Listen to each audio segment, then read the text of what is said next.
Hello guys, welcome to my channel. जब कार्तिक सुरभि को रोकने की पूरी तरह से कोशिश करता है तो सुरभि उसे फिर रोक लेती। जब वह अनिकेत को प्यार के बारे में इन्फॉर्म करता है, वो अचानक हुई घटना से चौंक जाते हैं, लेकिन वो फिर अनिकेत के लिए खुश है। वो उसे बताती है कि लड़की कल घर आ रही है और उसे कल बिना कार रोके सीधा घर आना है। वो सभी फिर कार्तिक का मजाक उड़ाते हैं जिस तरह से वो सुरभि की याचना कर रहा था। वो सुरभि को चिढ़ाने की कोशिश करता है और फिर तरोताज़ा होने के लिए निकल जाता है। सुरभि भगवान से प्रार्थना करती है और उन्हें हमेशा खुश और अच्छा रखने के लिए धन्यवाद बोलती है, जैसे ही वो हमेशा चाहती है। फिर वहाँ से चली जाती है। बाद में रात में जब अपनी नींद में कार्तिक अभी भी चिंता में है, क्योंकि उसे उस महिला के बुरे सपने आते हैं। जब वो इससे बेखबर होता है कि वो उसके सामने ही खड़ी है, फिर वो गेट अपने आप खुल जाता है। वो नंगे पाँव कदम रखती है और घर के अंदर चली आती है। वो घर से चलना शुरू करती है, फिर सीढ़ियों पर चढ़ती है, सीधे कार्तिक के कमरे में आ जाती है, जहाँ वो दोनों आनंद से सो रहे होते हैं। वो उसके कान में फुसफुसाती है कि उसने कहा था कि वो ठीक है अगर वो उसके साथ आती है, और अब वो यहाँ उसके साथ हमेशा के लिए रहेगी। वो चिंता में आके एकदम उठता है और सोचता है कि ये क्या था, क्योंकि उसके आसपास कोई नहीं दिखता है। वो फिर कुछ पानी पीता है, क्योंकि वो ज़्यादा घबरा जाता है।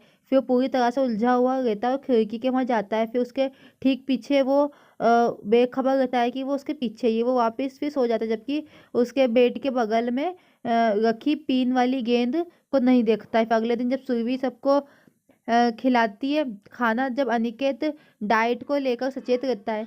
इस बीच कार्तिक अपने कमरे में फ़ोन पर बात कर रहा होता है, तभी उसके पीछे कोई आ जाता है। वो वह महसूस करता है और मुड़ता है, लेकिन फिर उसे कोई नहीं दिखता है। फिर उसका पैर फिसल जाता है और सुरभि उसे गिरने से पकड़ लेती है। वो पूछती है कि वो इतना टेंशन में क्यों है। वो उसे थैंक यू बोलता है, जबकि वो कहती है कि ये उसका कर्तव्य है। फिर हेमा उन दोनों को खाने के लिए बुलाती है। कार्तिक को ऑफिस के लिए देर हो गई होती है, जल्दी से बाहर निकल जाता है। सुरभि टेंशन में रहती है। फिर गेंद के प्रभाव के कारण उसे उल्टी आती है। वो उसे घर के अंदर रहने के लिए कहती है, लेकिन वो कहता है कि उसके पास काम है। वो उसे रुकने के लिए कहती है, क्योंकि आज अनिकेत की लड़की भी आ गई है। वो माफ़ी मांगता है और कहता है कि उसे जाना होगा, लेकिन वो टाइम पर वापस आ जाएगा। किशोर उसके साथ चला जाता है, ये भी कहते हुए कि उसे कुछ काम है।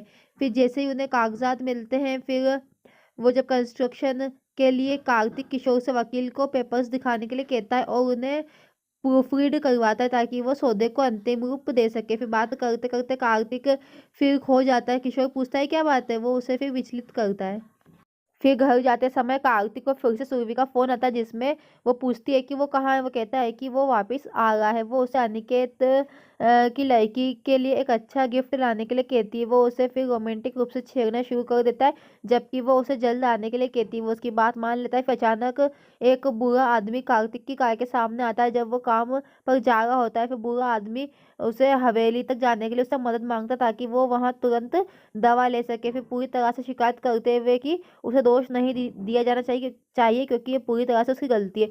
वो उसकी बात मान लेता है। बुरा आदमी कार में बैठता है और उसे एक रास्ता दिखाता है जहाँ वो जाना चाहता है।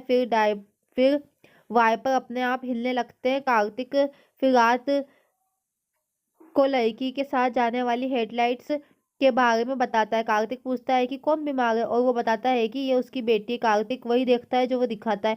वो कहता है कि वहाँ कोई घर नहीं है, क्योंकि वो हर रोज इस सड़क पर जाता है और अभी तक एक भी नहीं देखा है। बुरा कहता है कि केवल वही लोग अपने घर के बारे में जानते हैं जिन्हें करना है, और वो खुद देख सकता है।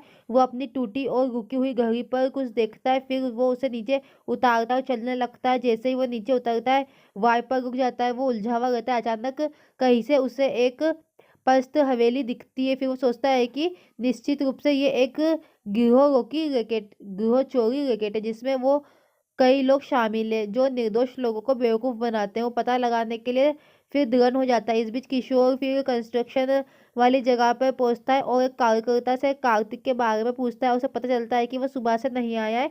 वो भ्रमित रहता है। फिर वो चकित कार्तिक बुरे आदमी का पीछा करता है। वो बुरे व्यक्ति से पूछता है कि क्या उसकी बेटी गंभीर रूप से बीमार है, तो वो उसे अस्पताल ले जाने के लिए कार का यूज कर सकते हैं। बुरा आदमी आभारी से अधिक रहता है, जल्दी से उसे अंदर आने के लिए कहता है। जैसे ही वो हवेली में आने वाला होता है, कार्तिक को किशोर का फोन आता है, लेकिन जैसे ही वो अंदर आता है, सेल रिसेप्शन बंद हो जाता है। वो हवेली में जाता है पूरी तरह से। फिर नीचे बुरा कहता है कि अब कोई फोन नहीं आएगा। कार्तिक हैरान है। फिर घर को सजा हुआ देख वो पूछता है कि क्या कोई शादी है। बुरा बोलता है कि वहाँ था। इस बीच किशोर बताता है कि कैसे वो कार्तिक से फोन पे बात नहीं कर पा रहा है। फिर परेशान सुरभि पूछती है कि कैसे संभव है, क्योंकि ऐसा नहीं हो सकता। फिर वो फोन लगाने की कोशिश करती है। जब वो पास नहीं होता है तो वो टेंशन में आ जाती है। जैसे ही बुआ एक कमरे के अंदर जाता है, उसे एक महिला के रोने की आवाज सुनाई देती है। पलंग पर लड़की के पास वही लाल चूड़ियां रहती जिसे कार्तिक कल रात महिला के पास देखी थी। फिर अपने बिस्तर के पास एक महिला कहती है कि उसे आने में बहुत समय लगा, क्योंकि दवा अब किसी काम की नहीं है, क्योंकि लड़की मर चुकी है। बुआ हैरान रहता है, कार्तिक का चेहरा देखने की कोशिश करता है, लेकिन माँ उसके ऊपर आवरण लपेट लेती है। बुरा आदमी उसे फटकार लगाता है कि वो किसी काम का नहीं है, उसे जानने के लिए कहता है। कार्तिक निराश और परेशान होकर भागता है। जैसे ही वो हवेली से बाहर निकलता है, उसे सुरभि का फोन आता है। सुरभि ने जल्दी से उससे पूछा कि वो कहाँ है, क्योंकि वो सीधे आ जाएगी। वो कहता है कि वो पूरी तरह से सुरक्षित है और फिर सारी बात बताता है। वो पूछती है कि वो उसके साथ क्या गलत है और वो क्यों शामिल हो रहा है, और उसकी बात नहीं सुनता है। वो उसे शांत होने और परेशान ना करने के लिए कहता है। वो उसे सीधे घर आने के लिए कहती है। वो उसकी बात मान लेता है। अचानक पुलिस आती है और कार्तिक से पूछती है कि वो यहाँ फिर से क्या कर रहा है, क्योंकि उसने कल उसे इस जगह में आने के बारे में बताया था। वो इस बारे में बात करता है कि कैसे उसने एक बुरे आदमी को उसके घर छोड़ा, क्योंकि वो खो गया था। उसने मदद मांगी। वो कहते हैं कि यह चोरी और गैंग डकैती का बड़ा रैकेट है, लेकिन पुलिस उसे बताती है कि जिस घर का वो जिक्र कर रहा है वो कई सालों से खाली पड़ा है और उसमें कोई राज छुपे हैं। जैसे कि सभी कहते हैं कि कुछ साल पहले एक फैमिली ने आत्महत्या की थी और उनके भूत इधर उधर भटकते हैं। उनका कहना है कि करीब 70 साल से फंसा हुआ है, लेकिन कार्तिक अपनी बात को साबित करने की कोशिश करता है और फिर उन्हें उस जगह पर ले जाता है जो अब खंडर में है, और धूल और जंग वहाँ पे रहती है और चौंक जाता है। वो पूछता है कि कैसे संभव है, और वो बताता है कि उसने अभी कुछ टाइम पहले देखा था। पुलिस कहती है कि यह असंभव है, क्योंकि कैदियों की रहस्यमय तरीके से मौत हो गई थी।